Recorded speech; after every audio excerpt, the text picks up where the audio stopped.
Secular Gujarat ન્યૂઝમાં આપનું સ્વાગત છે। છેલ્લા 5 વર્ષથી નાસ્તા ફરતા આરોપીને મધ્યપ્રદેશથી પકડી પાડતી વડોદરા શહેર ઝોન 3 એલસીબીની ટીમ। વડોદરા શહેર વિસ્તારમાં બનતી ગુનાહિત પ્રવૃત્તિઓને રોકવા તથા આવી ગુનાહિત પ્રવૃત્તિઓમાં સંડોવાયેલ આરોપીઓ વિરુદ્ધ કડક અટકાયતી પગલાં લેવા સારું પોલીસના ઉચ્ચ અધિકારીઓ દ્વારા જરૂરી સૂચન અને માર્ગદર્શન આપવામાં આવેલ હોય, જે અંતર્ગત મકરપુરા પોલીસ સ્ટેશનના અપહરણ દુષ્કર્મના પોક્સો એક્ટ મુજબના ગુનામાં છેલ્લા 5 વર્ષથી નાસ્તા ફરતા આરોપીને રતલામ મધ્યપ્રદેશ ખાતેથી પકડી પાડી કાયદેસરની કાર્યવાહી કરતી વડોદરા શહેર ઝોન 3 એલસીબીની ટીમ। જણાવી દઉં કે આ કામગીરી દરમિયાન મેરાજ મોહમ્મદ કયુમ મનિહારની ધરપકડ કરીને તેની વિરુદ્ધમાં કાયદેસરની કાર્યવાહી કરવામાં આવી છે।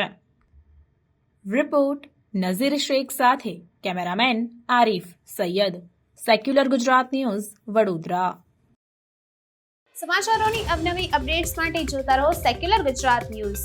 સાથે સેક્યુલર ગુજરાત ન્યૂઝ ચેનલને લાઇક, શેર અને સબસ્ક્રાઇબ કરો અને બેલ આઇકોન દબાવીને સમાચારોની ઝડપી માહિતી મેળવો।